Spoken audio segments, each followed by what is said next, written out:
কিংবা ভারতের গোলামের মুখ দিয়েই এই ধরনের ভাষা প্রসব হইতে পারে। কোন সুস্থ মস্তিষ্কের মানুষ এই রকমের জঘন্য শব্দ উচ্চারণ করতে পারে না। বলা হয়েছে খুবই সংক্ষিপ্ত কথা বলার জন্য, আমাদের কথা খুবই অল্প এবং স্পষ্ট। আমরা দেখেছি জুলাইয়ের পরে আওয়ামী লীগের প্রতি আমরা যে সহানুভূতি দেখিয়েছি, সেই সহানুভূতি আজকে আমাদের ভাইদের প্রাণ কেড়ে নিচ্ছে। আমাদের কথা স্পষ্ট, আপনারা যারা আছেন, আমার ভাই হাদির রক্তের কসম, আমাদের জান থাকতে আমাদের এই খাতে শপথ নিয়ে যেতে হবে। আমাদের জান থাকতে আমরা বাংলাদেশে আওয়ামী লীগের রাজনীতিকে আর কখনো প্রাসঙ্গিক করতে দেব না। এবং যে সমস্ত দালালরা ভারতের টাকা খেয়ে বাংলাদেশে যে সমস্ত কালচারাল ফ্যাসিস্টরা আওয়ামী লীগকে নানান ছলে বলে কৌশলে নানান বয়ান এবং নির্জীবের মধ্য দিয়ে প্রাসঙ্গিক করার চেষ্টা করে, তাদেরকে আমরা বাংলাদেশ থেকে বিতাড়িত করে ছাড়বো। আমাদেরকে সূত্র চিনতে হবে।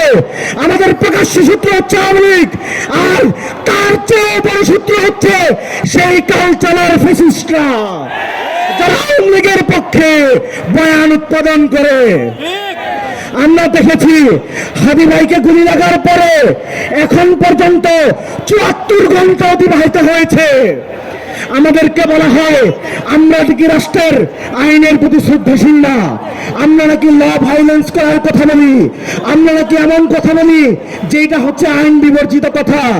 যে এই রাষ্ট্র আমার ভাইয়ের গুলির পরেও ৭৪ ঘন্টায় শুটারকে গ্রেপ্তার করতে পারে না, সে আইনের প্রতি আমাদের ন্যূনতম শ্রদ্ধা নাই। যে এই রাষ্ট্র আমার ভাইয়ের শুটারদেরকে গ্রেপ্তার করতে তো পারে না বটেই, আমরা তথ্য দেওয়ার পরেও তারা আমাদের কাছে আসে ধর্ণা দেওয়ার জন্য। এই রকমের অথর্ব প্রশাসনের প্রতি আমাদের বিভ্রান্তি। এই প্রশাসনকে আমরা বিশ্বাস করতে পারি না। কথা শেষ, একটাই দাবি, বাংলাদেশে আজকের পর থেকে আওয়ামী লীগ কোনোভাবে কোনো পাড়ায় মহল্লায় কোনো গণিতে কোনো বাড়িতে আমরা তাদেরকে শান্তি মতো থাকতে দেব না। যদি প্রশাসন বলে আমরা তাদের ব্যবস্থা নেব, সেই প্রশাসনকে বাংলাদেশের জনতার সামনে আগে তাদেরকে এই জবাবদিহি করতে হবে। কেন এখনো পর্যন্ত তারা আওয়ামী লীগ যারা হত্যা করেছে, গুম করেছে, খুন করেছে, তাদেরকে এখনো কোনো গ্রেপ্তার করলো না। সুতরাং কথা একটাই, পাড়ায় মহল্লায় আওয়ামী লীগ নিধন, সন্ত্রাসী নিধন কমিটি গঠন করেন। বাংলাদেশের কোন ১ ইঞ্চি মাটিতে আওয়ামী লীগের জায়গা হবে না। আমরা জুলাইয়ে যেই চেতনা নিয়ে হাসিনার বিরুদ্ধে লড়াই করেছিলাম, সেই চেতনা ছিল দিল্লি বিরোধী চেতনা।